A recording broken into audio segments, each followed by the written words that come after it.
and Board of Supervisors meeting. It is wonderful to see everybody come and join us this evening. We hope you find the meeting productive and informative. I'd like to welcome formally our planning commissioners. And Sherry, I will yield the floor to you to call your group into order for the meeting. I'll have to make up a gavel.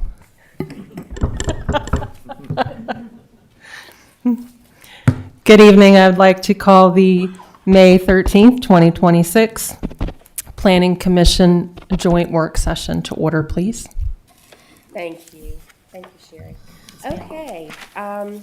Again, Planning Commissioners, it's an honor to sit with you this evening. We don't do this nearly enough, I should say. But we welcome you wholeheartedly and know that you all have been working very, very hard for quite a long time.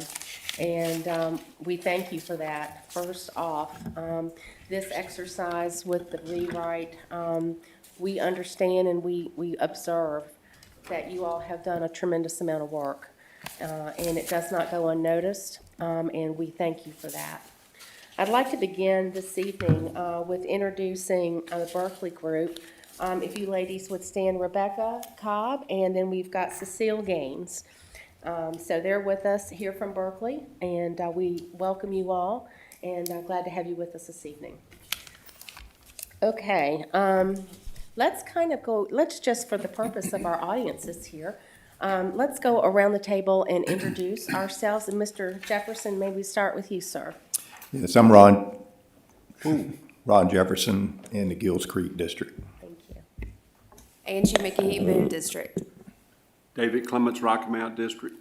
Victor Evans, Union Hall District. David Pendleton, Blackwater District. Sherry Mitchell, Snow Creek District. Lisa Cooper, Director of Planning. Good evening, Steve Sandy, County Administrator. Mike Carter, Rocky Mount District, and I don't know why they've set the two mics together. This is going to be bad. It's never good. Mike Meredith, Boone District. Lori Smith, Gills Creek District. Go ahead, Samantha. Go ahead. Samantha Connor, Clerk to the Board. I'm Nick Mitchell, I'm Snow Creek District. I'm Tim Tatum, Blue Ridge District. Marshall Jamison, Blackwater District. Dan Quinn, Union Hall District. Okay, very good. So I welcome everyone again, and the first on our agenda this evening, we will hear a PowerPoint presentation that Berkeley Group will walk us through. I would ask both boards if we could refrain from doing questions during the presentation. We are certainly going to have more than adequate time for that at the conclusion of their presentation. I would like and hope that we could do a hard stop somewhere around 7 p.m. Just in honor of your schedules. And if you need to go an extra longer period of time or desire that, please speak up. We are happy to accommodate that. We're just trying to aim at a time with respect to your time, your personal time. So at this point, Mr. Sandy, did you have any opening remarks that you would like to make? No, ma'am. I think we would just ask Rebecca to come forward and to do the presentation. And as you said, I think they're going to present some ideas for consideration based on the feedback that has been received from the citizens. And then we'll walk through some of those ideas from the sheet I was showing you earlier. And then I think as we open up discussion, we'll have opportunity to really dig into some of those items more specifically. Thank you. Welcome. The floor is all yours, madam. All right, thank you. All right, let's see. So thank you. All right, it is strong. Thank you for having me. Again, I am Rebecca Cobb, for those that I haven't met, and I am the Deputy Director of Planning and Community Development with Berkeley Group. So tonight we are going to do just a brief project update, kind of looking at, reminding ourselves how we got here, why we're here, look through the schedule of what has happened so far, and then we're going to dive into looking at the public comments that have been received on the first draft. of the zoning ordinance.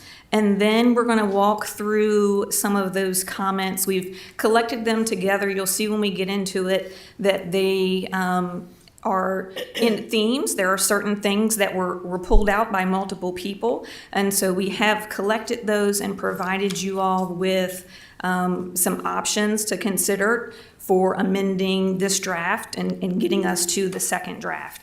And so, as stated, I'll go through those sort of briefly. Cecile and I both will be going through those briefly. But our hope is to revisit and really dive into that, to hear your input on, yes, we like this option, let's make that edit. Or, I like it, but let's tweak it here. Or, hey, I've got a thought. And so, this is really where we're hoping to push up our sleeves and work to getting to that second draft of the zoning ordinance.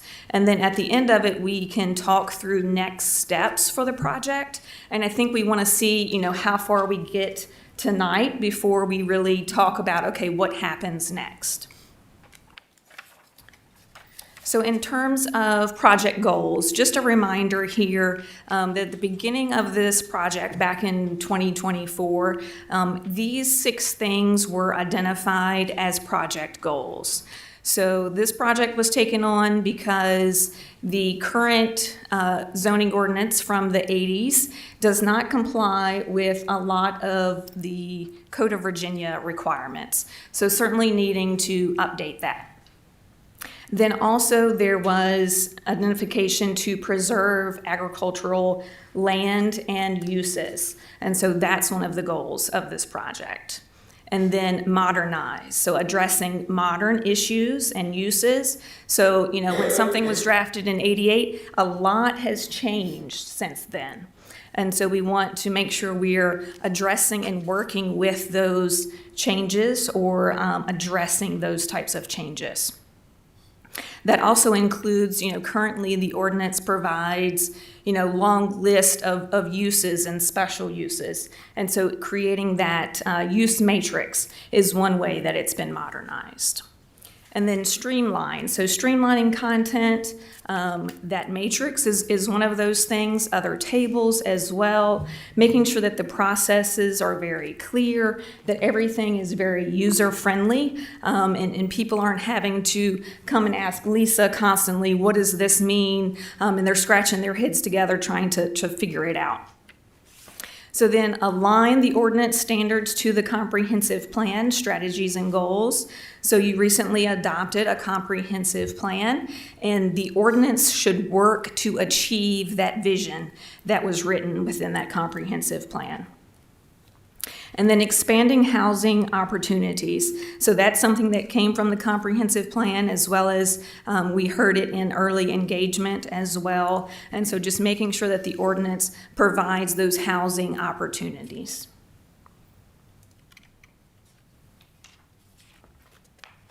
So project scope, just a reminder here that the project scope is truly about the zoning ordinance. There are not any map changes associated with this project, and that means both, Franklin County is unique in a lot of ways, but one of those is that you have a portion of your county that is zoned and must comply with the zoning ordinance, and there's a portion of the county that is unzoned and does not need to comply with the zoning ordinance. And that is not changing through this project. That boundary line will remain the same. If you are currently unzoned, you will remain unzoned, and the ordinance does not apply to your property. If you are zoned, we're not changing what you are currently zoned. So whatever your district is currently, zoning district, I should say currently, then that is what you will be at the end of this project.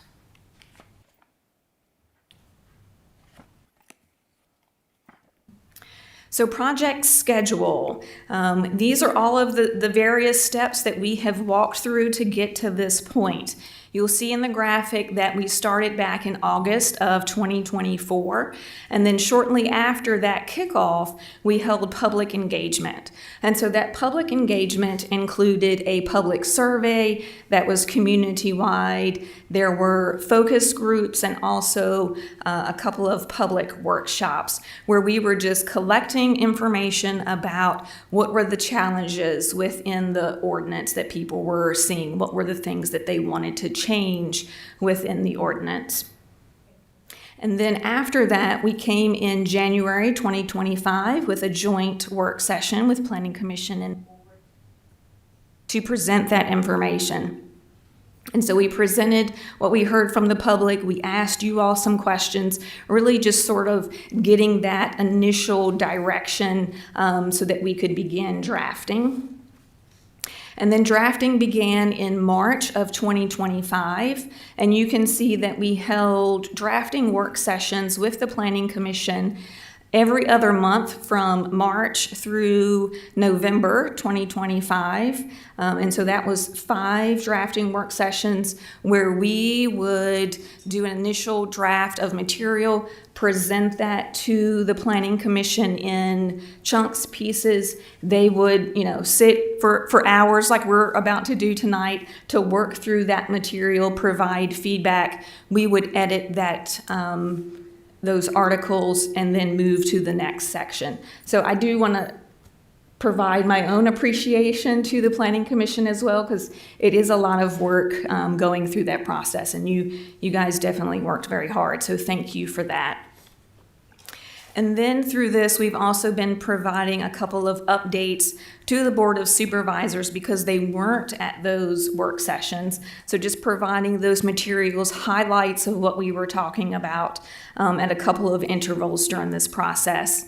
Then in February of this year, we held some board office hours, just an opportunity to say, okay, here's the first draft of the ordinance. What are your questions? What are things that you are concerned about? And so we had those office hour conversations with them. And then another work session with the Planning Commission where we said, okay, we've been looking at this in pieces, but now here's the whole thing together, and just spend a little time fine-tuning through some of that. And I'll say, not only did Planning Commission meet with us, but they also had some of their own work sessions through this process with staff to draft this document. Then in March of 2026, we put out the first draft of the ordinance and held a public open house and had a survey open for the public to provide comments after reading the draft. And I understand, too, that since that time, many board members have held town halls and some other meetings and that sort of thing to collect public feedback. And that leads us to where we are now, the May 2026 joint work session, where we are going to be discussing what we've heard from the public and looking at how should we amend and make changes to the draft ordinance. And then you can see after this, it's slated for a June, July public hearing. But what I would say is that that is not carved in stone. That is something that is very flexible and can be moved. And so, I mentioned earlier that we will talk at the end of this about next steps. And so that could include additional just time for review. It could include additional work sessions like this. Lots of options there before we actually get to the adoption time frame.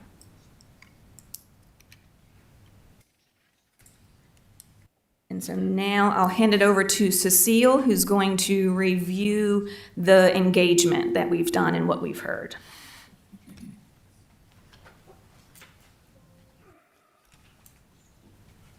All right, good evening, everybody. Ooh. I assume you can hear me?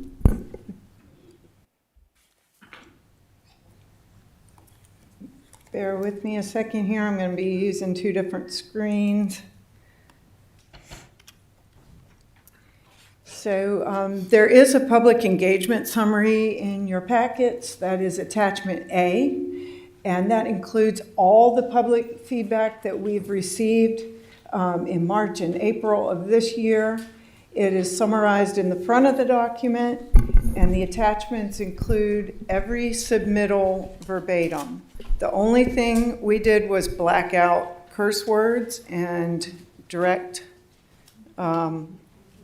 unpleasant things people said about a certain person. So everything that you said is in that engagement summary. We have not taken anything out. For this round, the draft ordinance was posted on the county's website. There was a link there for a survey so that everybody could make comments on the draft ordinance. We also had a community survey. We had over 400 people take the survey. And there was a public open house, as Rebecca mentioned, and Ms. Smith held a public forum during that open house. So we have received a whole lot of public comment, and we appreciate that. Also included in the summary is the engagement summary from August of '24. So that one contains all the public input gathered at the beginning of the project, the public workshops, the focus groups, and the community survey. So later in the presentation, we're going to discuss considerations and options for you all to consider in response to those comments. But I'm not going to go through that engagement summary because it's long and we need to move along. But I will point out the main themes from the engagement. Back in 2024, as you can see, agriculture was a big theme.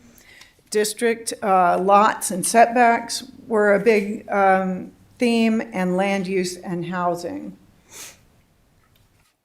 So for agriculture, everyone really was in agreement that you want to preserve land and farming operations.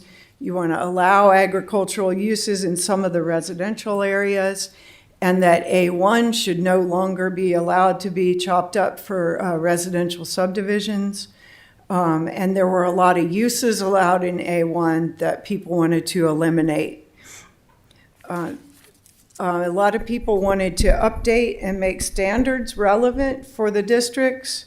They want roads built to VDOT standards and smaller lot sizes allowed for housing. And then they want more housing options and affordability, and making housing types and mixed use permitted by right, making short-term rentals by right with uniform standards that everybody has to follow the same standards, and in general having fewer special use permits. So then this spring, again, we have agriculture as the #1 issue, project process, and then other zoning items. So these are really similar themes over the 2-year time period. Again, preserving farming and rural lifestyle. There were a lot of comments wanting no regulations for farm animals, chickens, bees, and et cetera. There were comments about the minimum lot size and road frontage being too big. There was a lot of confusion about A2 as a district versus ag residential as a use. And then there was a whole section of comments that you'll see in your attachment where people just want us to stop work on the zoning ordinance and just not do it. There were a lot of people concerned about the process. And then there were a whole lot of different comments about different zoning items like data centers, large-scale solar or wind energy, lack of enforcement of the current code, definitions, mixed use, short-term rentals, campers, etc. So I'm going to turn it back over to Rebecca.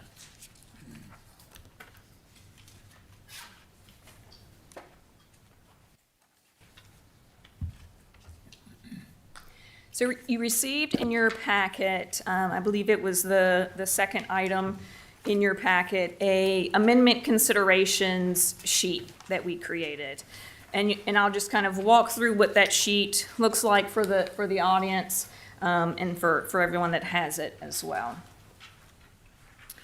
So the first left-hand column on that sheet is open house comment summary. So as I mentioned, and as Cecile went through, things were in certain categories, certain topics. And so we've collected those together and tried to succinctly summarize, do the best we can, because you don't want something that's, 50 pages to get through. But so summarizing what the main idea and concern was. So for example, this one, your first row there at the top of that sheet is agricultural district A1 lot size, and there was concerns about the 10 acres being too large, and just a preference to have that be something like 3 acres, 1 acre, that sort of thing. And so we've provided that summary there on that left-hand side. Then as you move across that row, the next column is section numbers.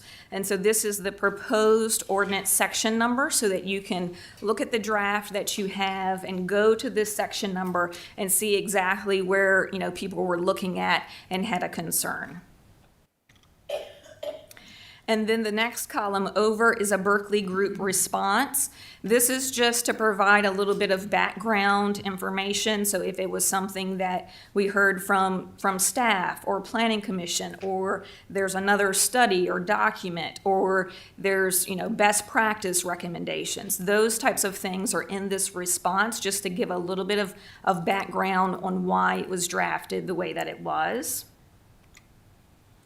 And then the two columns to the right of that provide you with options for consideration. And so, it's obvious that, of course, there's more than two options when you're thinking about a particular change for the ordinance. But just, again, to be succinct and to try to provide what we think might be the best options to really satisfy what the public was saying, as well as meeting somewhere in the middle with some things because of what we've heard with other engagement or with your comprehensive plan. So we've provided you with a couple of options for consideration. But of course, if you all have thought of something else, we're welcome that. If you want to blend option 1 and option 2 to come up with something else, of course, that works as well. So this is just really to get our thoughts going, to get the conversation going, and get us moving in some sort of direction. And so now I'm going to go through, in that sheet, I think it was about 25 or so rows or items that we heard about and we feel like need some attention within the ordinance. Not all 25 need a specific amendment. Some of those actually were questions, and so we just answered those questions, so they are not on a slide. A couple, I think, as well were, something someone asked and we could tell it was being misinterpreted, and it certainly was not our intent, but when we looked at it, we agreed and said, yes, this is confusing. Let's just rework this. And so we've done those things and don't have those on a slide. But I want to start out with the first 5 items on that sheet is related to the agricultural districts, the A1 and the A2. So the A1 district is what you currently have. A2 is proposed as a new district. Again, it's not going to be mapped in any way. It would just be an option that someone could choose to rezone their property to if they selected or wanted to do that. So those first 5 items I feel like should be sort of considered collectively because a lot of them, so it's A1 lot size concerns, A1 and A2 road frontage concerns, A1 side setback, A1 impervious surface, and then the A2 district name. And so you'll see that one of the things that we have proposed, one of the options, option 2 on the screen, is to remove the A2 district from the draft and to revert the A1 standards to the existing regulations that you currently have. And so if you, want to do that, then that will kind of address a lot of these, 1 through 5. So I want you to think about those collectively, but there could also be, yes, we want to revert to the A1 district except for this or for that. So think about that as you're thinking about those specific items. Also, I'll say for this first one, the lot size, another option that we've put forth is that you could utilize a smaller lot size. Here we've said 3 acres. Again, that could be 1, that could be 2, 3. And then utilizing sliding scale along with that. And so sliding scale, I'll show you on the next slide what that looks like if you're not familiar. Sliding scale, you establish a minimum lot size, so that again could be your 1 acre, 2 acres, what have you, but then you provide a scale of how many divisions each parcel is allowed to have. So in the case on the left of the screen, if someone owns a parcel that's 0 to 0.99 acres, they're allowed to divide that into 2 lots. Look down a little bit further, someone who has 10 acres or someone who has 25 acres would be allowed to cut that into 4 lots. So this is a way to achieve some ag preservation in that larger lots are reduced and not allowed to be cut into as many pieces. And so it's a way of preserving your agriculture. There are downsides and upsides, of course, to each option. Here's just another way that could be split up, thinking about the 10-acre size. If you wanted to do something with a 1 dwelling per 10 acres, you could have divisions by 10 acres and allowing 1 additional lot based upon that. So your next row, your decision regarding road frontage. So this one, we heard that we were proposing just a flat 150 feet of road frontage. And currently the ordinance says 150 feet for primary roads, but allows 125 feet for secondary roads, and I believe it's 30 feet for cul-de-sacs. And so there was a lot of comments regarding this and that they preferred what's existing. And so we have supplied that as the option to consider to go back to the existing, but also to define frontage as the distance from which the front boundary line of the lot coincides with the abutting street. There were some comments about just some confusion around the definition of frontage and wanting some clarity there. The next row is side setback within the A1 district. And we proposed a 30-foot setback because currently the ordinance has 10% of your frontage with a minimum of 10 feet, maximum of 12 feet. And it's just a bit confusing, hard for users, the average user, to understand what's required if they're going to cut off a lot. Hard for staff as well. And so just trying to go to an easy 1-number system. So this could be changed down to 25 feet or even 12 feet. One thing I would say is this is one that I would consider if you're thinking, yes, we want to keep our A1 district as it is today. This might be one that I would say, let's still find some sort of tweak here, especially because of that max of 12 feet could be interpreted as you can't have a greater setback than 12 feet. And so obviously if you've got a large lot, you would have a greater setback, sort of like the image on the screen where, the house is maybe to the left side and has 12 feet there, but the other side is certainly more than 12 feet.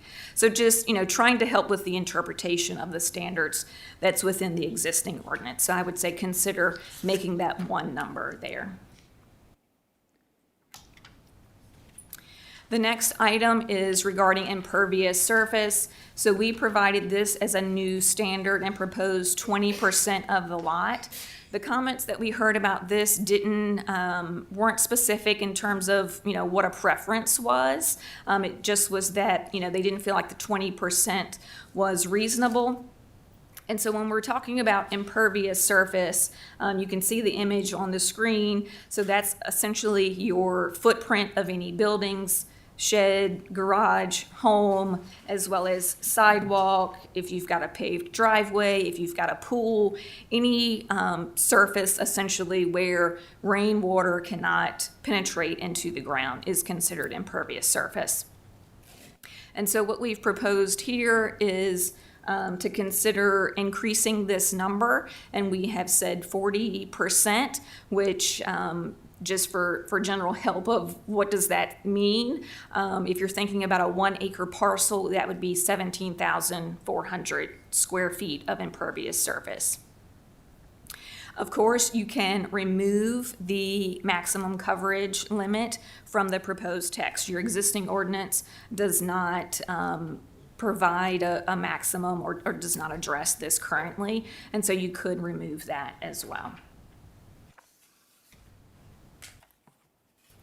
The next item is the district name. And so, as you're working on this piece by piece, sometimes you do not realize that things are being called the same thing. And that's the case with this. There's an agricultural residential district, and then there's an agricultural residential use, which is confusing. And so if you wanted to keep the A2 district, you could rename that to agricultural transition, since it provides a transition from ag to residential.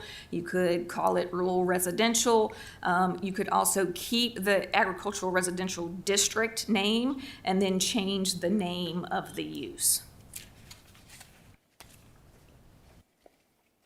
So then we're gonna skip down a little bit. If you're following along on your sheets, this is line 7. Just because it made sense, I think, to talk about sort of similar topics, the agricultural uses right behind the agricultural district. So we are talking about uses now and not the districts. But one thing that we heard in terms of agricultural uses is the intensive agricultural use. So this is your, CAFOs, turkey houses, those types of uses which are already in your existing ordinance and regulated. But there was concerns, there's some new setbacks that were provided, and it was a concern that the setback from streams was too large, as well as it includes that same distance from the word waterway. And there was a question about, well, what is waterway? Because the state will often define waterway as any gully that once upon a time had water in it. And so I understand the difficulty there. And then there was also a question about, the proposed mentions providing the nutrient management plan, and just wanting some clarity on that. And so in terms of that, the nutrient management plan is something that if you're doing that type of operation, you would already be required to provide. It goes to the state. And it's not intended in here for that to be something that the county is reviewing and approving. It's more so that the county can be on the same level and understanding and agreement with the applicant as well as the state, more of an awareness measure than anything else. And so the options within this that we provided were to revise waterway to wetland and defined wetland, and then to change the 1,000 feet to 300 feet for creeks, streams, and wetlands, but to keep 1,000 feet from rivers. Another option is to revise this section to refer to the state code standards and keep the setbacks from the existing zoning ordinance.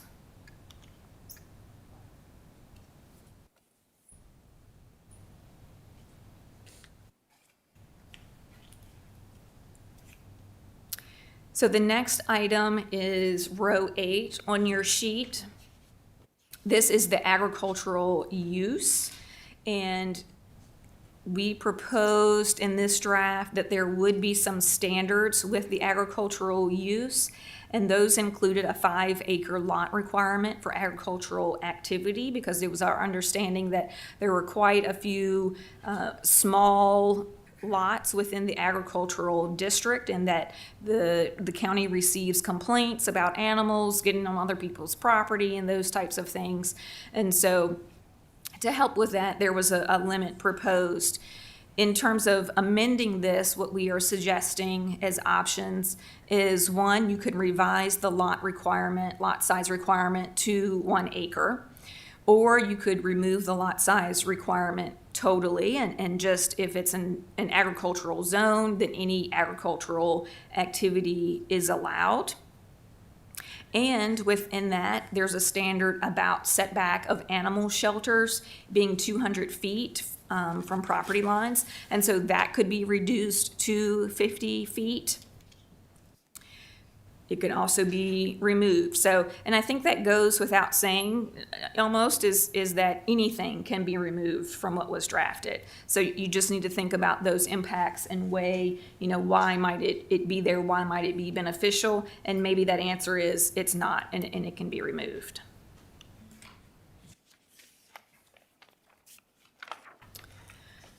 Line 9 is about ag residential uses. So this was the chickens, the bees, the coop size requirements, and those types of things. And what we have suggested here to amend this to answer the concerns of the public is to revise the minimum lot size to 1/4 acre, and then keep 5 standards for poultry and livestock. And so those are included in your sheet.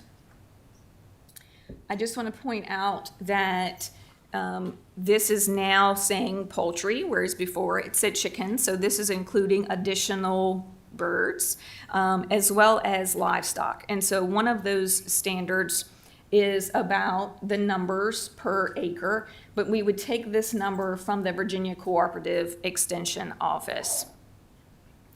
Other standards for that would be just about complying with federal and state laws, having stalls, enclosures, pens, runs, coops located a minimum of 10 feet from property lines and a minimum of 30 feet from dwellings on another property, and keeping all feed secure away from rodents and other animals, and then owners preventing livestock from roaming beyond their property boundaries.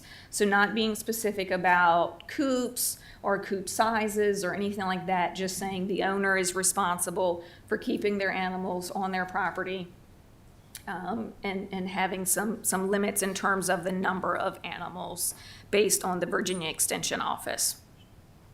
For bees, it would be keep 4 standards. So again, trimming the standards down substantially and just having that hives should be located a minimum of 10 feet from any property line, providing a fresh supply of water on the lot within 80 feet of hives. And so that number has increased, providing the flyaway barrier, and any sale of bees, combs, hives has to comply with Code of Virginia. So very streamlined standards there. Or this could remove the ag residential use from the A1 and A2 district. So essentially, as I mentioned before, if you are zoned agricultural, then you can do agricultural use, and you can see the use there on the right-hand side. That's your use matrix. So it would say it's just a permitted use.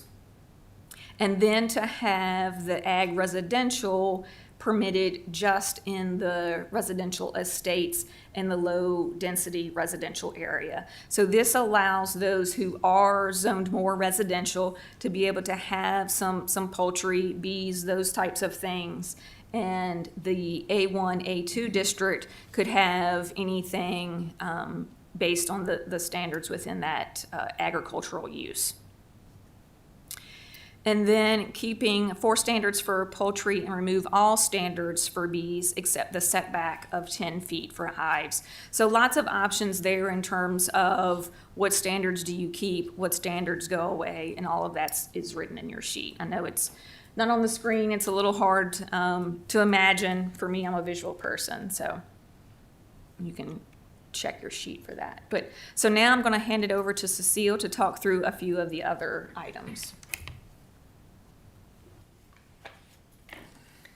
All right, shifting away from agriculture. How's everybody doing? All right. If you need to stand up and stretch, let us know.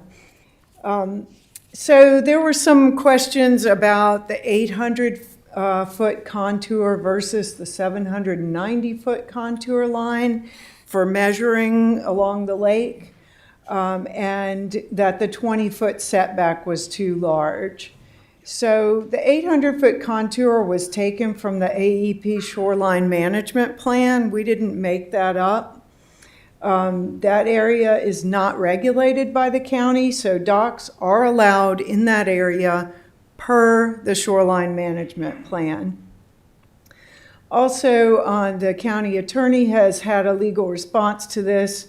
Their advice is to keep the proposed approach to not allowing structures below the 800-foot contour and not counting that area in the minimum lot size. However, as far as the setbacks go, you can change that. So let's pretend that the red line on the slide is the 800-foot contour, and we're just pretending that's the line. I really don't know where it is.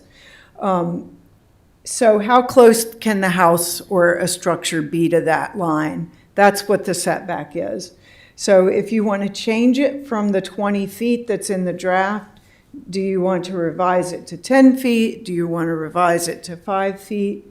So that's up to the board ultimately, how far you want that setback to be. But you don't need to make any decisions below that red line. That's all in the AEP. That's their regulations.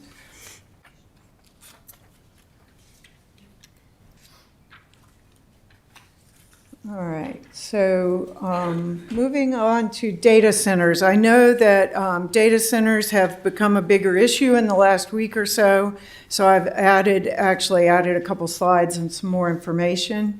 But there were some comments about banning data centers or adding standards for them. There was a comment to either ban them or require an SUP and standards such as a closed-loop cooling system, testing of water quality, etc. So we could do that. The attachment that you have shows an option for addressing this item, but before you make decisions on that, you want to look at a few other things. One is your existing zoning ordinance right now has a definition of data centers. It permits them by right in the REP district only, and there are no standards or protections for property owners or the community. There are no standards at all for them. So we drafted standards because these have become a big issue in a lot of areas across the state. These things are popping up like daffodils all over Virginia. So we did add an updated definition.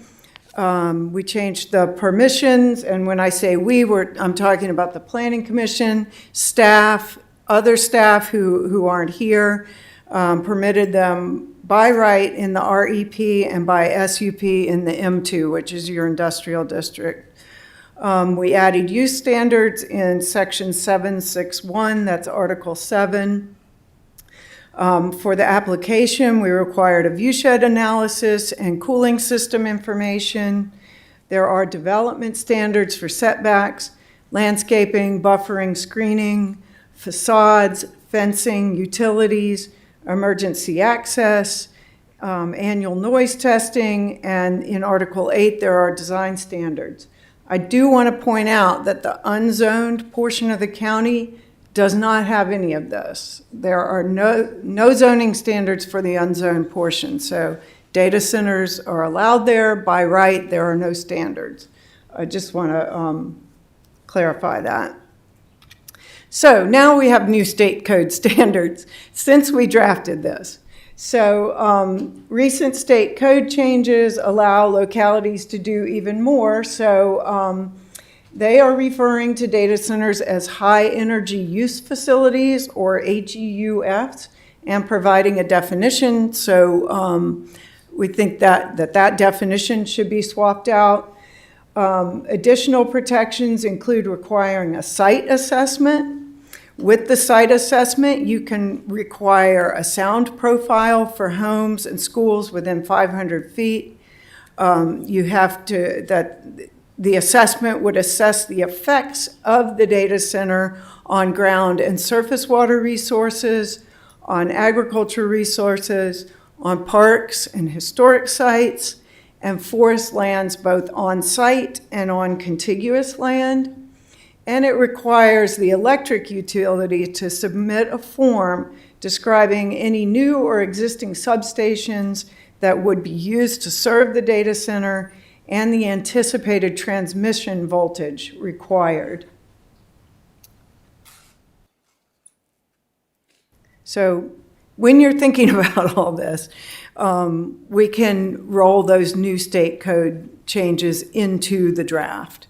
So that's if you want to fully regulate them as much as you can. Okay, so moving on to solar energy and wind energy. There were comments asking to ban solar and wind energy uses. However, on April 14th, the General Assembly adopted new legislation on regulation of solar facilities at the local level. So these changes require that you permit accessory solar by right, and that utility scale must be considered either by right or special use permit on all properties owned agriculture, commercial, or industrial. So in response to that, the next draft of the zoning ordinance should be revised with the board's approval to consolidate multiple categories of solar facilities into a single use classification that is applied as a special use permit across the districts that they require it. So right now, your existing ordinance has, I think, 4 solar energy uses. So that would boil it down to 1 utility scale and then the 1 accessory, which makes it a lot easier to deal with. And then as far as wind energy goes, you can make a decision to remove wind energy generating facilities and keep the accessory wind. So somebody could have a windmill in their yard if they wanted, but they couldn't be selling power to somebody else from it. Or you can remove both types.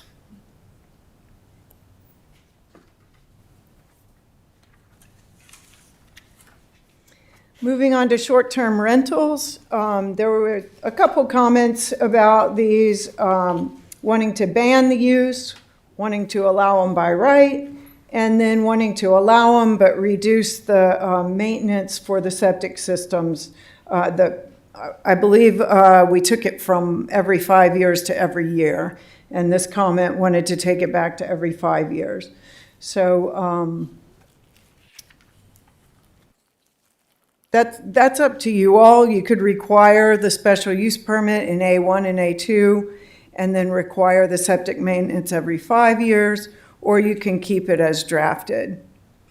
I do want to remind you that state code says that if a homeowner lives on site and wants to do a short-term rental, you cannot require a special use permit for that. So that is something you can't do.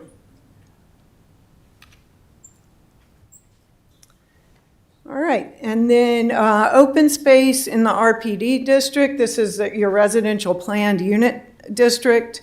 Somebody commented that requiring 10% of the open space to be for active and passive recreation is overkill. The table on the slide shows the open space requirements in the draft. You can change that if you want from 10% to 5% or leave it at 10%. That's up to you. But that percentage is the part of what's open space that can be used for bike trails, tot lots, pickleball courts, whatever you consider passive or active recreation.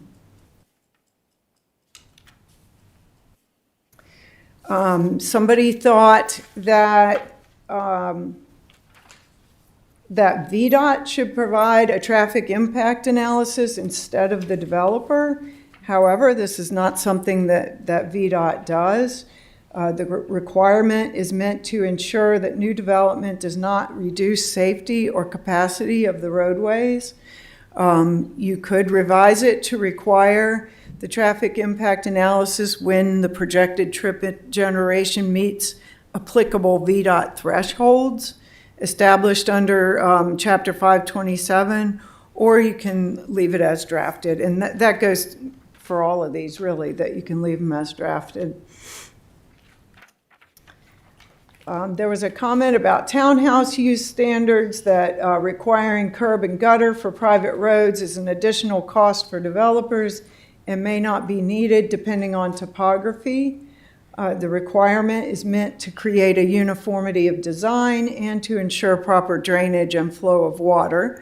But there are a few options you all can decide on. You can revise the standard to read that all private roads shall include curb and gutter, except where the applicant demonstrates and the administrator finds that existing topography or natural drainage makes them unnecessary.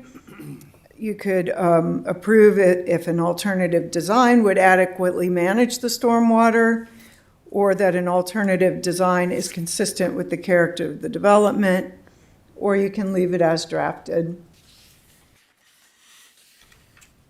Another townhouse use standard we had a comment about. The comment says that requiring aeration for stormwater wet ponds is an additional cost for developers, and it relates, the comment relates to visibility, like they thought that we were requiring them for aesthetics. However, this requirement is meant to prevent stagnant water issues like odors, mosquito breeding, etc. It's not an aesthetic issue. But you could revise it to only require aeration for wet ponds of a certain size, or you could remove that requirement. There was another comment about sign dimensions. The comment states that the 5-foot sign height maximum is lower than some existing signs out there, which is certainly true. It mentioned an existing sign that's 6 feet tall, so it kind of implied a desire to raise the height to 6 feet or more. So you could change the sign height in the ag and residential districts from 5 to 6 feet, or leave it at 5 feet. There was a comment about parking requirements for visitor parking at multi-unit developments. The comment stated that the requirements seemed excessive. So you could change the visitor parking spaces from 1 space per 5 units to 1 space for 10 units, from 1 per 5 to 1 per 10, or leave it as drafted. And we are at the bottom of the considerations. Do you want us to go ahead and go through next steps and then Let's come back to that. come back to next steps? Okay. All right. So You're good. Thank you. I'll hand it to you. Thank you so much. That was very comprehensive. Thank you. You're welcome. Thank you very much. So, if it's the pleasure of the Board of Supervisors and the Planning Commission, what I thought we could do, depending upon your desires, is first of all, open up the floor to members of the Planning Commission. You all have been front and center at this for over a year and a half, probably.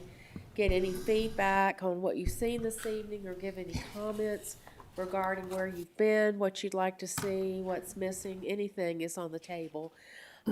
Get those from you guys, and then the Board of Supervisors, I'd open the floor to my colleagues. And then we can have collective and joint discussion, both boards together. So if you all would rather hack that a different way, tell me now. That's kind of what I had in mind, if that sounds efficient. Are you okay with that? Okay. Okay. So what I'd like to do, Sherry, is open it up, and you can as you so please with the Planning Commission. Thank you, Madam Chair. Good evening, and everyone, and thank you to the Berkeley Group for being here this evening. And thank you to the Board of Supervisors for this opportunity to serve. And thank you to the other 6 planning commissioners who are trusting me to speak tonight on their behalf as their chair. As you all know, Franklin County's current zoning ordinance was adopted under much public scrutiny and under much displeasure in May of 1988. I might mention that was the end of my freshman year of college. A lot has changed since then. I graduated from college, worked at Burger King, worked at H&R Block in Rocky Mount, took a new job at the VA in Roanoke, married a man from Sontag.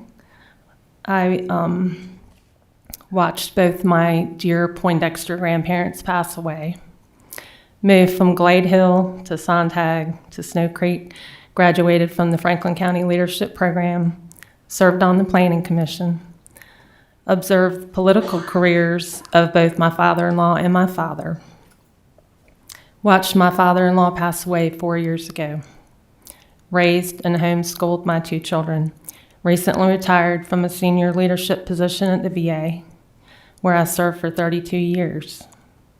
Lost my own father this February, and I am now moving back to Glade Hill, and I will be caring for my family's 1792 home place. So that is a lot of change. So since 1988, the big hair, the shoulder pads, the neon clothing, and MTV, those are things that I once knew. Those things have faded into history, but the zoning ordinance has not. Since then, merely 7 amendments have been made to the zoning ordinance, many of which could not have been predicted in 1988. For instance, who would have thought about the existence of solar farms? Farms, right? The proliferation of cell phone towers and the popularity of short-term rentals back when the county was originally zoned in '88.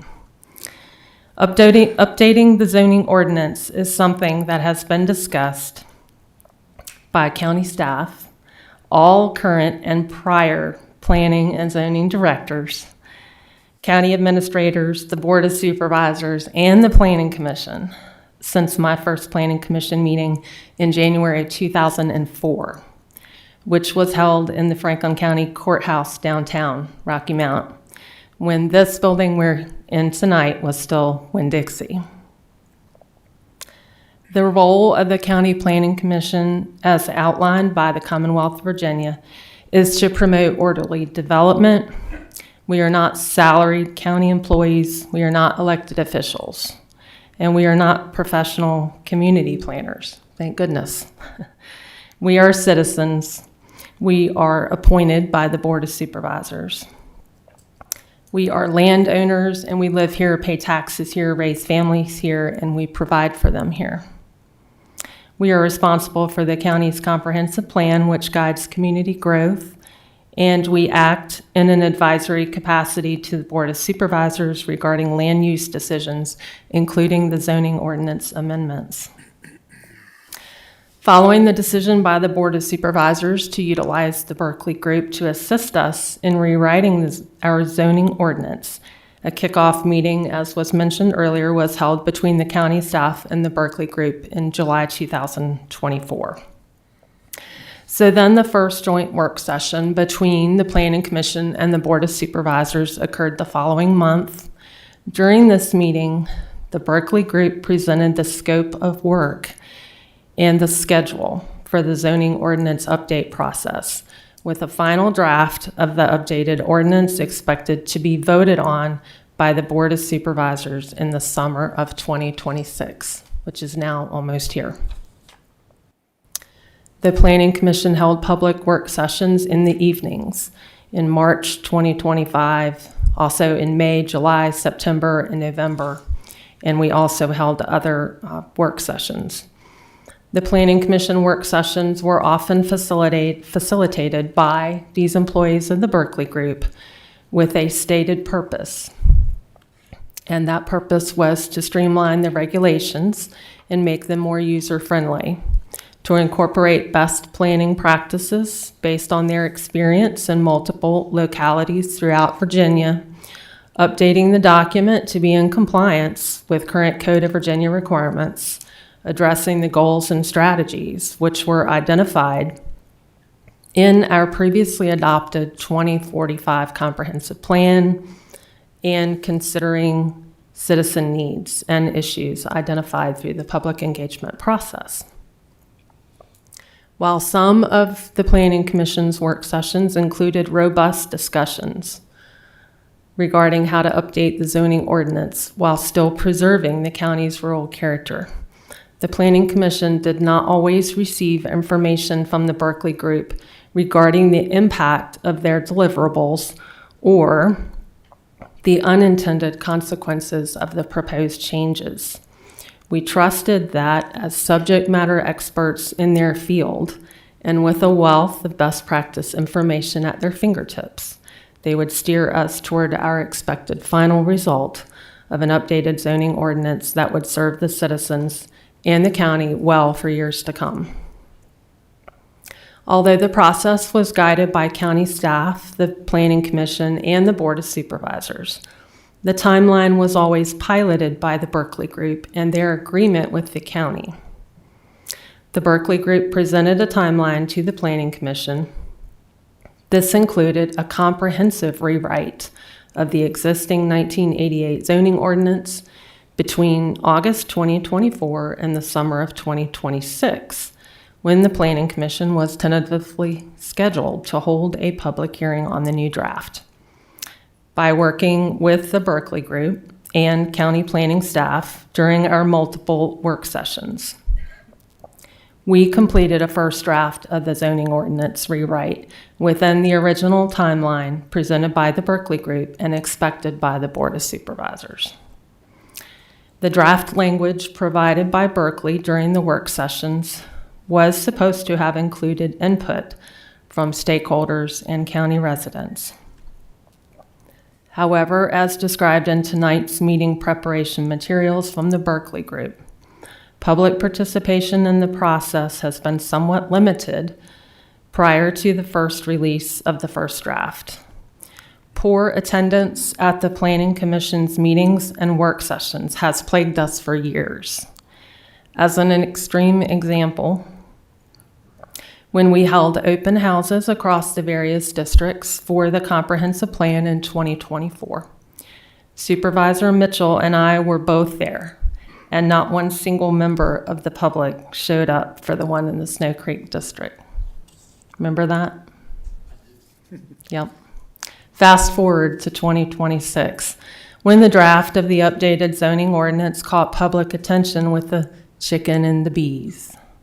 County planning staff have been capturing your public comments and compiling them for the Planning Commission to consider, in addition to all the comments that the Board of Supervisors and staff have made and the Planning Commission. And these issues from the public have often included comments such as ineffective efforts to include public participation, insufficient time for review by the public, and proposed changes in agricultural uses, short-term rentals, data centers, yard sales, churches, and many others. Fast forward even further, when the larger discussion most recently has turned to data centers and accusations of payoffs, corruption on behalf of public officials, the good old boys network, and conspiracy theories. It is time to take a step back. We, as the Planning Commission, never said that the draft document of the zoning ordinance was ready for final public review or for the Board of Supervisors' final consideration or adoption. We still own the document. Remember in the beginning when I talked about the 1980s? So once again, things have changed. I am absolutely thrilled. I have seen more people come to the Planning Commission and the Board of Supervisors meetings to speak and get involved with the process. Citizens are emailing their board members. They are posting on social media. They are taking online polls. They are doing their research and they are making Freedom of Information Act requests to obtain more information. At first, my reaction was, well, where have all these people been this whole time? They did not show up for any of our meetings or provide public comment on the issues before us. But it does not matter where they have been all this time. It does not matter. They are here now, and we cannot ignore their right nor their desire to participate. If you know me personally, you know how my leadership journey has progressed with a particular study of President Abraham Lincoln and his executive leadership strategies for tough times. Tonight, I have brought books, Lincoln on Leadership by Donald T. Phillips. This is my copy, which is well used, for the board members, for each of you to peruse in your spare time. Known as Honest Abe, as you know, President Lincoln was peculiar by even the social norms of his own day. Whether you agree with his politics or not, Lincoln set an example of leadership seldom seen in public servants, even back in his own time. What did he do, you ask? While many nuggets of good leadership advice reside in this book, Lincoln was well known for taking what he called public opinion baths. These were frequent meetings with citizens. During the meetings, regular people shared their opinions. This strategy helped him stay connected to the people rather than staying isolated. Lincoln wanted to be accessible to citizens and not to be seen as just another politician or another public servant. He had an understanding of public opinion which helped him communicate his vision for the country in simple terms. Lincoln scholar Dwight Anderson wrote that according to Lincoln, he who molds public sentiment goes deeper than he who enacts statutes or pronounces decisions. He makes statutes and decisions possible or impossible to be executed. But the molder of public sentiment, in playing for greater historical stakes, must also be willing to forfeit immediate success. We are not currently experiencing success with this draft of the zoning ordinance. It is time to take our public opinion bath. Based on public opinion and overall increased public engagement we have had on the zoning ordinance draft, the only way forward now is to slow down and take our bath. The Planning Commission held a public work session last night, and we agreed that the path forward should consist of the following phased approach. First, the draft zoning ordinance was prematurely handed off to the public and the Board of Supervisors under someone else's timeline before the draft ordinance was completely satisfactory to the Planning Commission. This has resulted in the train coming off the track. Consider letting the Berkeley Group's involvement in our zoning ordinance take a pause and allow the Planning Commission to put the train back on the track. Second, complete the necessary regulatory changes in the zoning ordinance draft to bring the county into compliance with state code.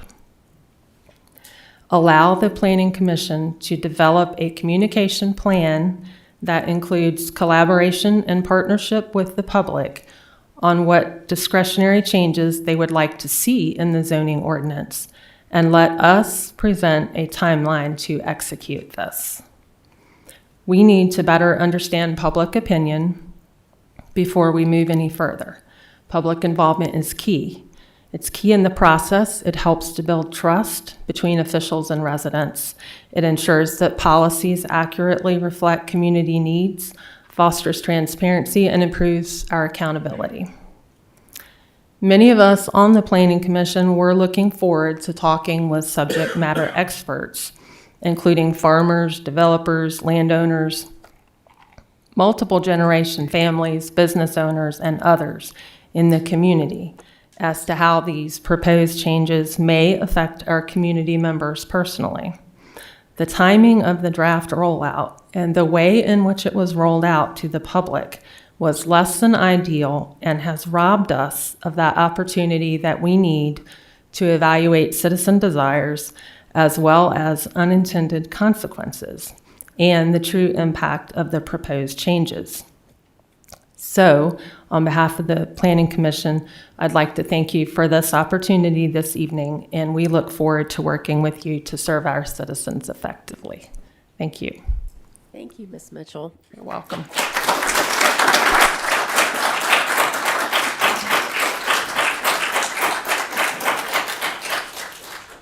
Thank you so much, Sherry. Very eloquently done and very much appreciated. Thank you, ma'am.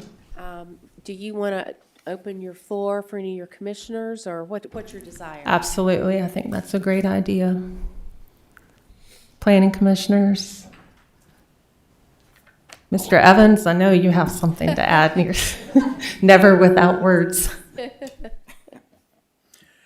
What I, when Berkeley Group presented this spreadsheet, a chart of options 1 and 2, what I like is that this chart helps us to focus on specific issues for us to conduct stakeholder meetings, so we can make informed decisions relevant to Franklin County. It's appropriate that we are given a draft that are consisting of what's considered best use, best ideas and all that. But this is Franklin County. I think with that massive document, we have the information necessary now and that chart to conduct those subject matter expert kind of stakeholder meetings to see how those things apply to how it would best serve Franklin County. I'm under the impression that, or I'm sensing that there's a desire that because of the schedule, this meeting was meant to be a decision-making meeting so the Berkeley Group can go back and do yet another update to the draft zoning ordinance. It's just that there's so much being presented. I'm not comfortable speaking on behalf of the locality as to which of these options and recommendations are ones we want to stick with.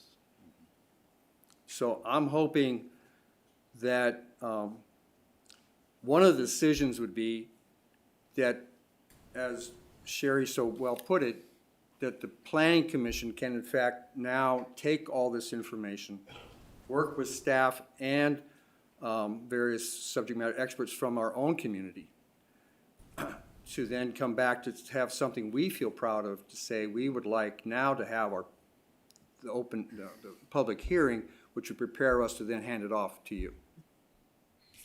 Thank you, Victor. Thank you very much. Sherry, I'm sorry. Madam Chair. Go ahead, Mr. Jefferson. First of all, I'd like to say thank you to our chairperson that, her leadership has been superb for us and greatly appreciate Thank you. her and how she's guided our meetings for the period of time that I've been on the commission. Thank you very much. My pleasure. I guess a couple of points that I would like to make is that one being hearing comments from the public that, this is really setting back the agricultural community is the exact opposite of what the intent was when we started to the process. So when I hear that, that tells me that, okay, well, you need to step back, take a look at it. Today, I just read something today that talked about the actual document itself and how we have so many different areas, how easy it was to go through the old zoning and to be able to identify what you need versus how difficult it is now. And I do recall us talking about that earlier on. There is what's missing right now for the community is it's designed to be able to click on, if you're using it electronically, to easily to be able to go from one section to the next section to the next section right off of one page. So that they don't know that. They can't see it when they're looking at a written document.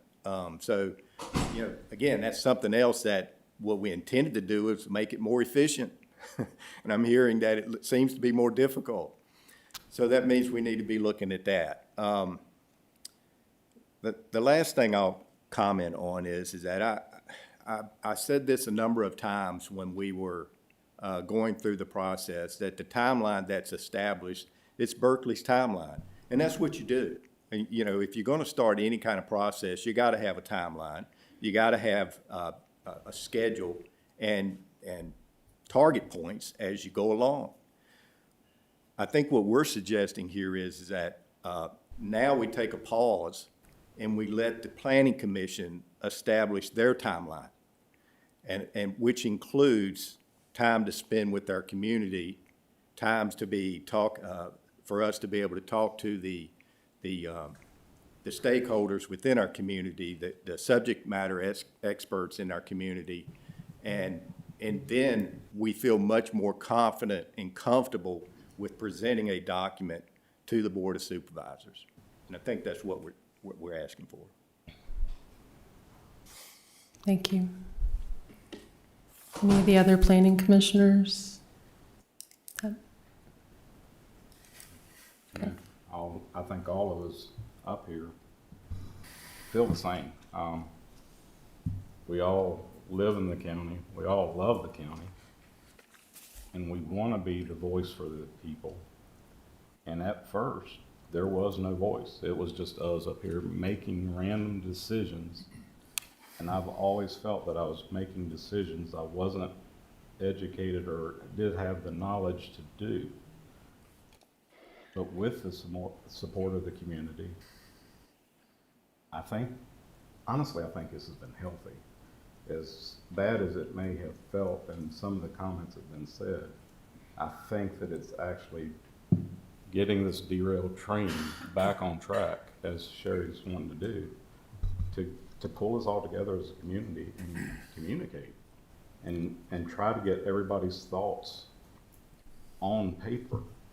And I understand you're never going to please the public. You'll never please everybody. But if we can get the majority together, I think we've got a chance. And like Ron said, if we can hit the pause button, grab control of it, and manage it, I think we've got a shot at making this work. But again, I'm just reiterating everything that's been said. So I'm in full support of that. Thank you. Anyone else down there? No? Okay. Looks like that's all our comments at this time. Thank you, Thank you. Sherry, and thank you all very much for sharing your comments and your thoughts. I'll kick it off, if my board doesn't mind, just with a couple simple statements. What you've presented to us this evening is so refreshing for my board, my supervisors to hear, because we have felt, for the last few months, we've been trying to weed through a document that didn't feel right. It was, a huge document, and we've asked a couple times, is this what the Planning Commission wants us to see? And those answers are not readily available. So what you've done for us this evening is you have clarified what has happened and what hasn't happened. And it gives, I think, the Board of Supervisors some relief in a way that says, let us do our homework on our side, what you've charged us with doing, and we'll let you know when we've got a draft ready for you to look at, with no specific timeline perhaps in place. You're going to get it done well, not quickly necessarily.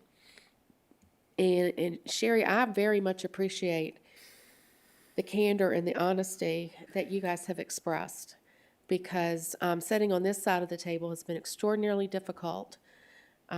Being held responsible for a document that you all now acknowledge was not ready for us to see, not ready for us to evaluate.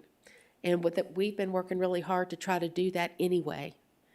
And so this sets up a process, as I said, that's refreshing. And I appreciate that type of accountability and transparency to our citizens. We're going to come out of this in a very significant, positive way.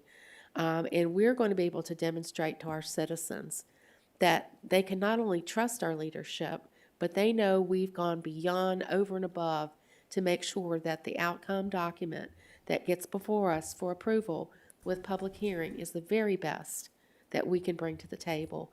And again, I thank you for that. I'll open up the floor to my colleagues.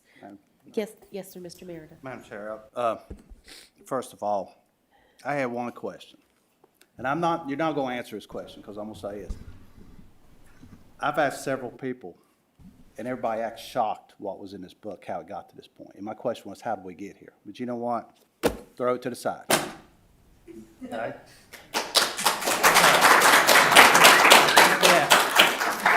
I've always believed, don't come at me with problems, come at me with solutions. And that's what y'all just did right there. I commend you for coming back with solutions to fix it the right way. No sense of going and talking about that anymore.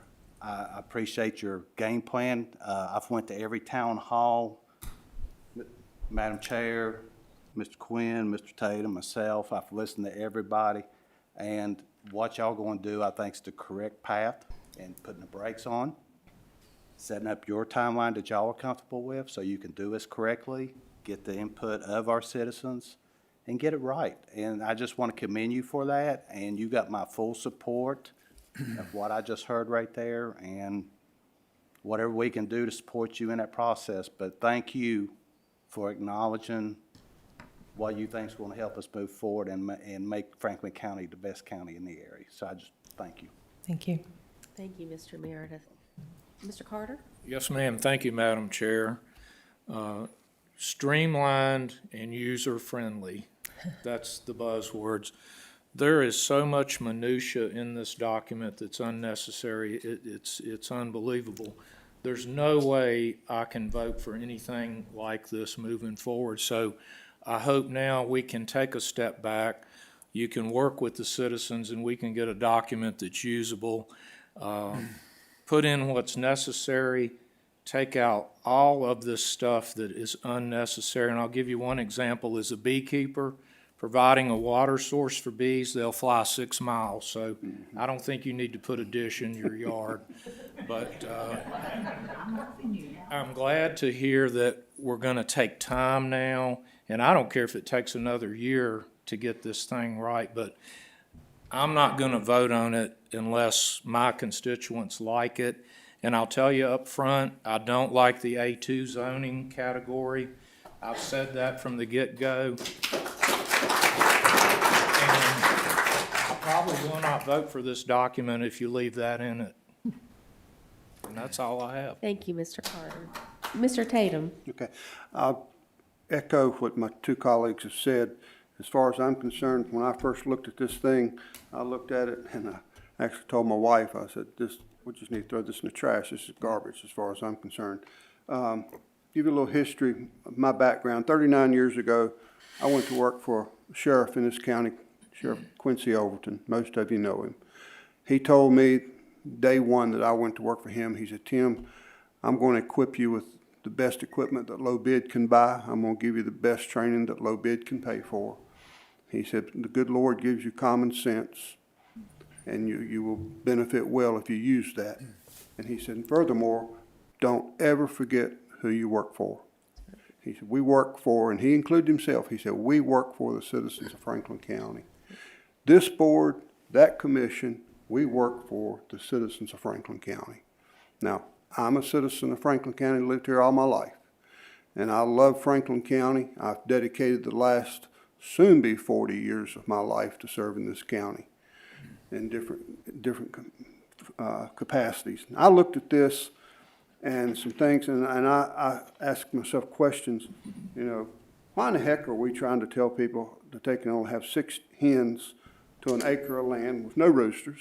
That makes no sense at all, completely ridiculous, waste of time for local government.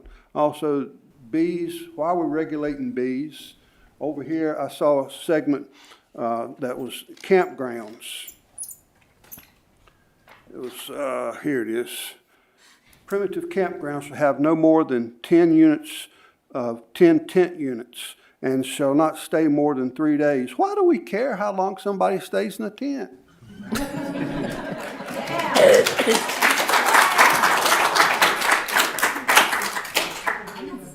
things like this we shouldn't be worried about. We have far bigger fish to fry than to worry about how many tents is in somebody's campground, how long somebody stays. We don't need to worry about that. Another thing, short-term rentals, we should set up a process for short-term rentals several years back. We created the registration. We have a registration fee for those. I would like to see short-term rentals that are found to be incompliant year after year after year. I'd like to see that fee be reduced or eliminated. After the first year, pay the fee to get all the paperwork straight, get them registered so that we can follow them, we can track their progress. But I'd like to see either a reduction in that fee or total elimination in that fee, as long as they're in compliance. Now, if there's an issue, then that issue needs to be addressed. But for our people, men and women that have property that they want to rent, and, if they're doing everything that they should, then let's give them more of their money in their pocket.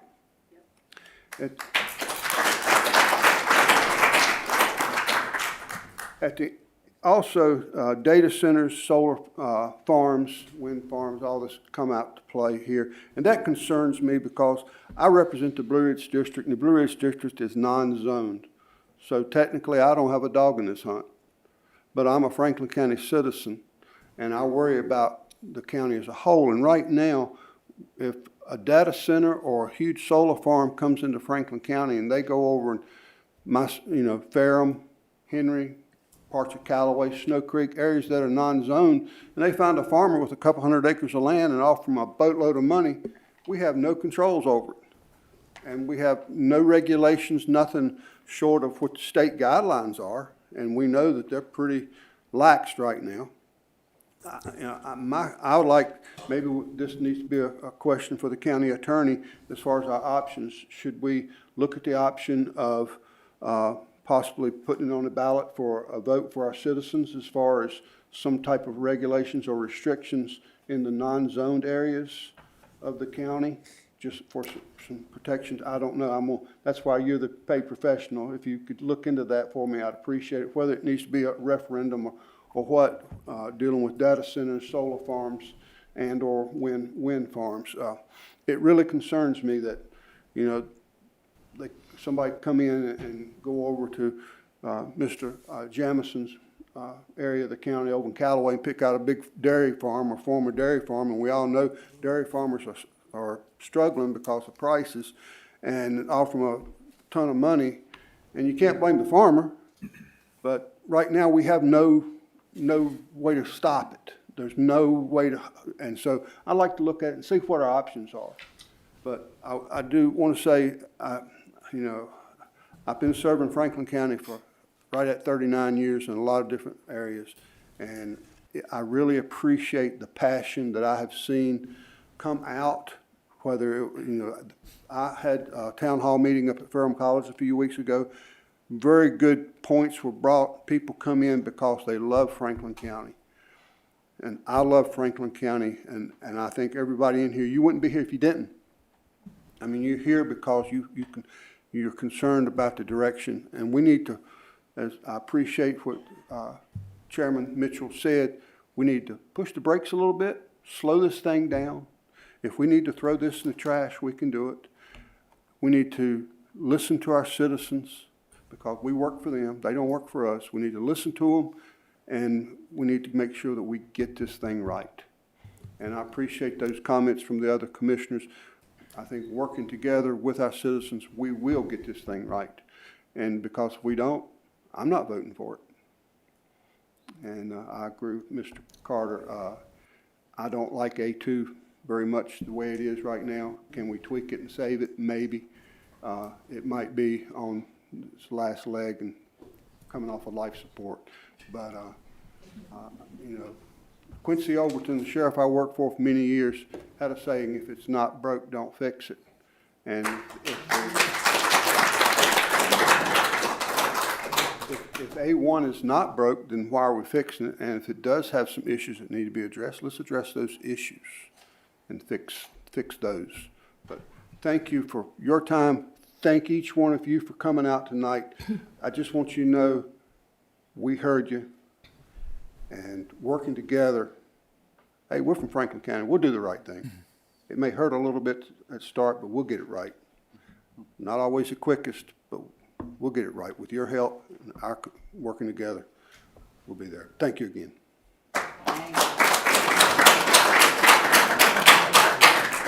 Mr. Mitchell, Sherry, I like your point about the, you get your. needing the time. What do you all think would be an appropriate time for that? So we spent some time talking about that last night at our work session. And we weren't sure that we would get buy-in from the board this evening, so we haven't set one, but we would like the opportunity to set one now that we know how you feel. So you don't have just a guess? You know, I don't think we can say this evening. It's too much, and just listening to the feedback from the Board of Supervisors as to how much of what's in that document that may need to be either pulled out or changed. And given the time that we will need to get that citizen and stakeholder public feedback, I think it'd be really hard to say. Is there a deadline? Because I thought I heard the chair say there was no deadline. Get it right. No, I'm So- not suggesting a deadline at all. I'm just wondering. But we've put a lot of effort, this board, planning commission, and we've spent real money. And there's been a real effort, and I just don't want to see us, a whole lot of time went into this. And 5 work sessions with the planning commission and the Berkeley group went into this. And it obviously is not where any of, if I'm taking the comments correctly, it's not where any of us want it to be. So we don't need to spend another year if we're gonna come up with something again.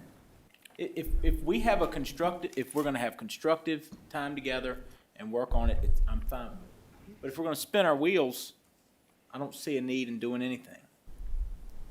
So, but if the planning commission is confident that they can take a year, 5 months, 6 months, wherever, and come up with something, but I don't want us to be sitting in this room a year from today saying, oh, we all need more time. Oh, yeah. And come back with something, like, this took a lot of time. Oh, yeah.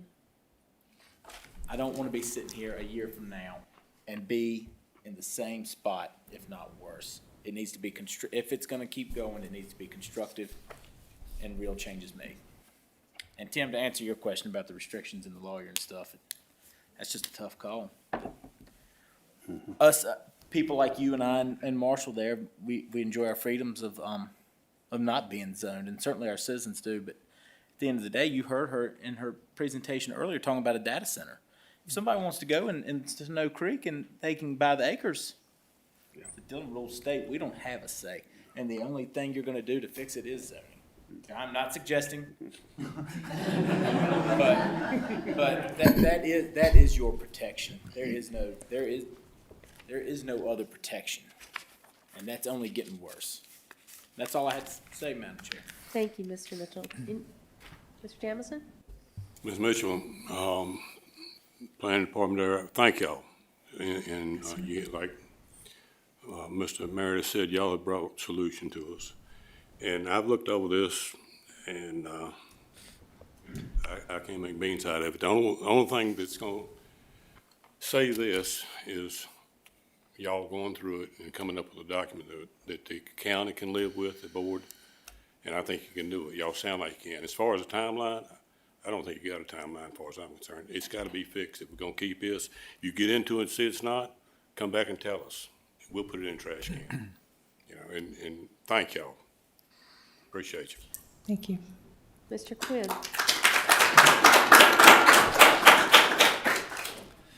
So I wanted to start with a question, and then I do have some comments. And the question is to the Berkeley group. On the slide regarding short-term rentals, you had a reminder that state code requires localities to permit by right short-term rentals when the homeowner lives on the site. And we've been asked to rule on a number of SUPs where the homeowner was in a home and they want to rent the basement or an adjacent building. Is this a brand-new regulation, or is this something that's been in existence, so we've been reviewing SUPs for no reason at all? Come up to the mic if you know that. Or do you have a mic? Okay. Supervisor Quinn, off the top of my memory, I believe that was adopted a few years ago. I'm not aware of SUPs you reviewed that were unnecessary or in violation of that law. I hope that addresses that question. Yeah, I'll take that as a separate topic, and I'll show you just an example. I remember Charlie Poindexter came in and was very concerned about one, and that was approved, but now it sounds like it was a by right use anyway. But I'll show you an example. So then I'll just move into comments. First, I wanted to recognize the Planning Commission, Lisa Cooper, Steve Sandy, and the Berkeley Group for having done a lot of hard work. I realize what goes into this. Unfortunately, I think we have an unacceptable work product. And when a project doesn't go well, typically there are multiple problems, and I think that's the case here. And I'd like to cite 3 areas, not as problems, but really as lessons learned that can help us guide how we move forward. So the first one is around organization and leadership. And typically when you have a big project like this, you put an organization in place and a leader in place to manage this project, and the roles and responsibilities become very clear. I don't think there was a clear leadership, a clear organization, or clear roles and responsibilities for this project. First, I don't think it was the Planning Commission to be the leader. They're not schooled in zoning. They never reviewed the Berkeley Group statement of work or deliverables or the whole agreement, so they weren't equipped to manage the Berkeley Group.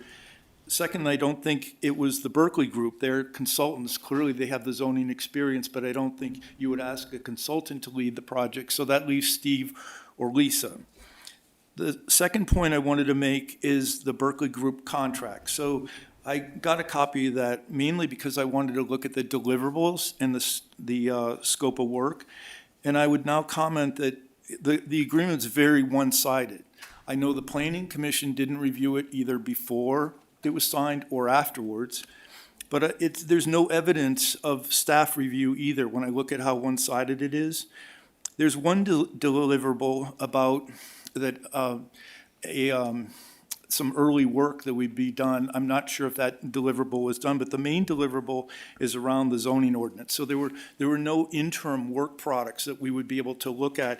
And most importantly, I think it's missing a huge component, which is what changed and why did it change? And that has been a common theme for me the whole way through. What changed and why did it change? So something changed and it's a state law. People aren't going to complain about that, but many of the changes, they're discretionary changes. They're not state law, and those have to be decided upon. The third point I wanted to make is that I think the communication was very poor in the effort. In the beginning, it was good, and I always kind of marvel at how the county reaches out to the public. I remember for the comprehensive plan, Stephanie Mathina showed me the 11 ways they tried to reach out to the public and still did not get comment. And so I'm just left wondering, what more do we need to do? I just accept it's very hard to reach out when I look at all the ways they try and then nobody knows what's going on. And so I'm not sure how to bridge that gap. But I will say early on, I was told there were 600 changes, and my comment to Victor was, I need to know what changed and why it changed. Tell me what's important. If you're just dotting an I and crossing a T, that doesn't matter. But if you're going from 0.8 acres as a minimum to 10, that's a huge change. And so very early on, I was aware there are a lot of changes, and we weren't sure what was going on. Then we had the Board of Supervisors meeting, and we were handed this book, and I came into the meeting, and they said, "Do you have any questions?" Well, now I understand how the public feels. They went to the open house. They were handed this book and said, "Do you have any questions?" There was no analytics on this to say, hey, here's a 300-page book, but we're going to walk you through all the major things that changed. So people, they feel you weren't transparent with us, right? We gave them a book. I commented in my post recently, I said, it's like looking for Where's Waldo in here to figure out the change. So I totally understand the public feel. So to me, those are lessons learned. But now I move over to the solution side, and I'll cover the leadership side first. In my opinion, Steve Sandy should be the leader of this effort. Steve has zoning experience. He's the CEO of the county administrator. He is able to to commandeer all these resources and guide how we move forward. I see the Berkeley Group as a resource. I see the Planning Commission as a resource. Lisa Cooper and her staff are resources. They're all tools Steve has at his discretion to move forward. But I feel that Steve should be coming to us, not tonight perhaps because he's not prepared, but he should be coming to us after consultation with the Planning Commission, after consultation with the Berkeley Group, and telling us how we're going to move forward. Steve is the leader in this community. He's the top guy in the county, and he should be leading this whole effort. And part of that will be determining the roles and responsibilities in the reporting relationship. Let the Planning Commission see what the new contract looks like, because that's a second part of this, the Berkeley Group contract. I think Steve needs to look at that and determine what deliverables do we need, because I still feel like we need a list of things that changed and why they changed. This is a good starting point, but this is a knee-jerk reaction. The public said, we don't like this stuff, and now it's in the sheet. Well, what else is in here we don't even know about? And so there's got to be a methodical review of this. And I keep coming back to what changed and why did it change? And in two groups, what is non-discretionary? State law says you have to do it. The public won't complain about any of those. And what's discretionary? And why do we want to do that? And is there a good reason to do it? There might be very good reasons to do it. So then, that really covers all my points. So I wanted to comment because I have a different point of view about leadership. I agree with many of the things my colleagues mentioned, but I look to Steve being the leader on this whole effort going forward. I agree with slowing it down. And I really think that we can get to a great product. That's the good news. So I don't like what we have, but they sold me on why this needed to be updated. It's 38 years old. There are a lot of things that were not in compliance with state law, or because of the patch quilt of changes over the years. They changed this, but they forgot to change this section, so things aren't in agreement. So I'm totally in agreement that we need to update this. I like taking a slower path, and I think we need to get to a new product. So thank you. Thank you, Mr. Parker.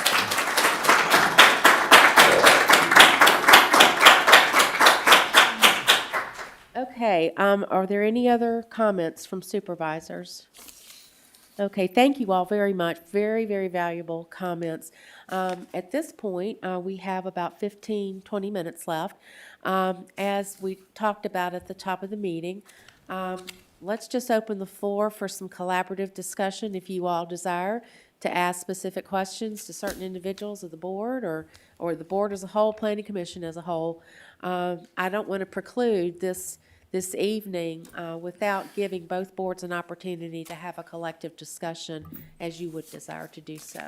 So at this juncture, I would open the floor up to any and all discussion that you may wish to dig into. Okay, Chair. Planning Commissions. Yeah. Go ahead, Mr. Jefferson. Appreciate the feedback that we got from the board members. Very good feedback. I think to respond to a couple of them, one would be with Mr. Mitchell. You know, from a timeline perspective, I guess the real timeline is when we can deliver you an acceptable product. Okay, that's the real timeline. But also know that, you know, for us to be effective on what we're doing, we've got to establish another roadmap.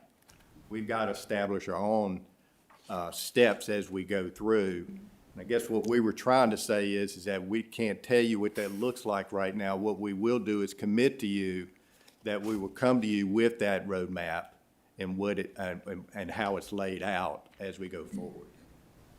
And I'll conclude that comment by saying this.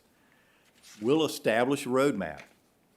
You got to have a plan. You got to have that roadmap to make sure that you're making progress as you're going along. You're not just spinning your wheels. But and it'll result in an end date, right? It'll have an end date on it. But that end date only means is this. At that point, we'll have to look at it and we'll have to determine, okay, do we need to readjust our roadmap and continue on because we don't have that product yet. And that's how I think the commission would commit to you on the process that we're trying to work through. I have a quick question, if I could. How do you all want to work through, because both bodies, we're getting a lot of citizen feedback that's obviously been quite helpful. How do we want to deal, I know on our side, one of us may get an email and the other 3 or 4 may not. Let's set up some way, if we can, to make sure you guys are getting the feedback, or, putting some type of process in place just to make sure that you're hearing what we're hearing, so that we can make sure that the citizens' concerns are getting to you if you're not being, sent an email or having a phone call with a citizen. What, is there an answer to doing this better and in a more streamlined fashion? I think maybe we need emails. We need county emails set up. That would help.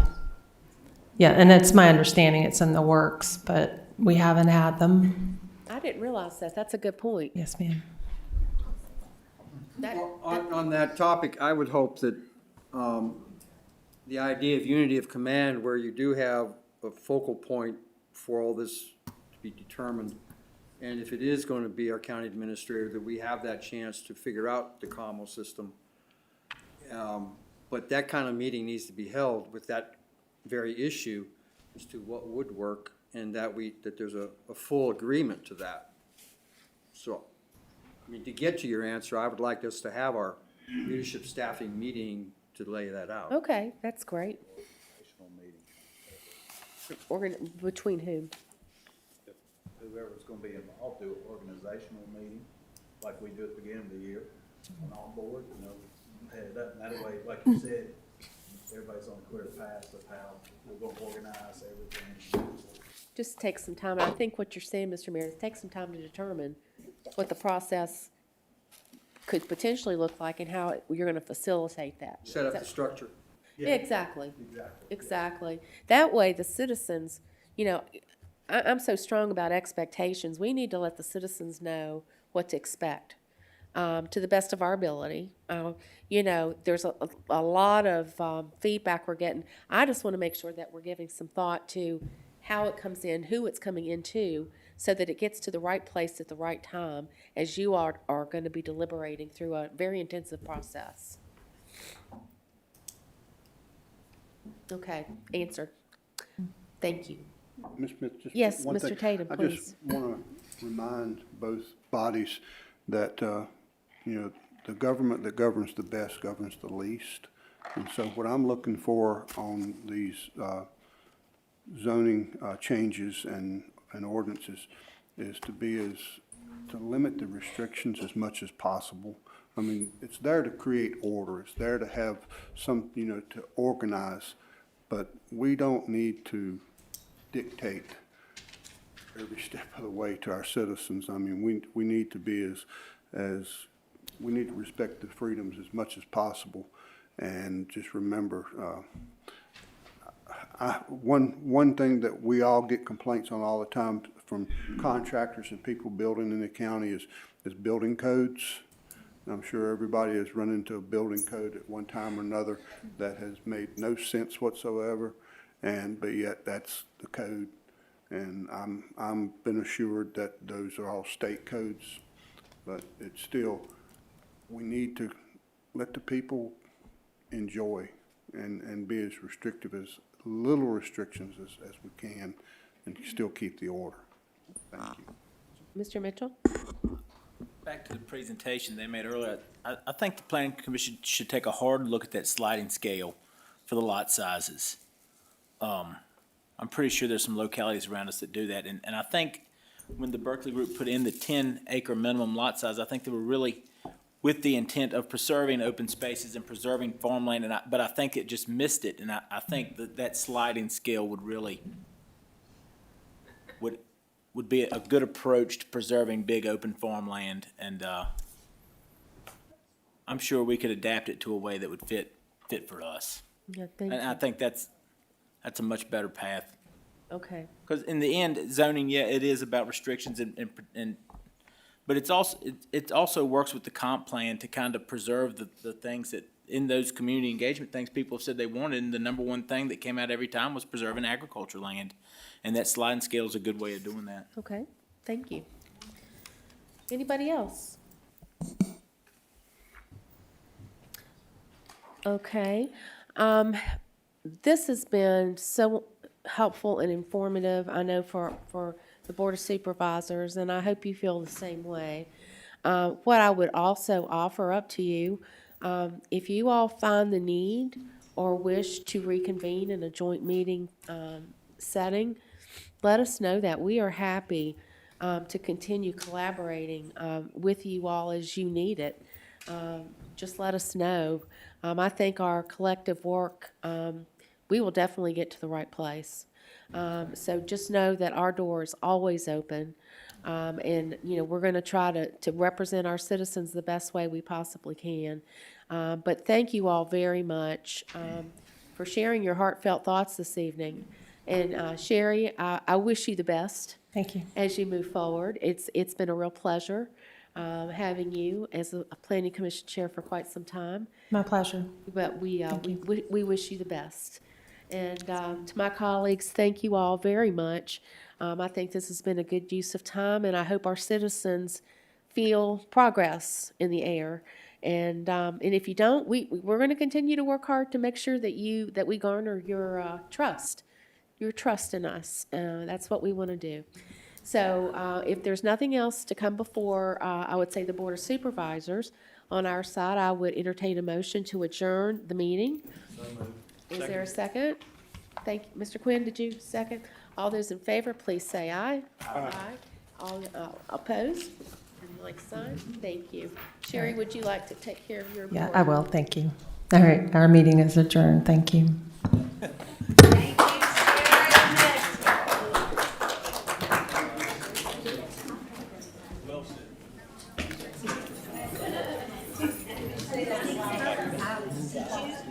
I've got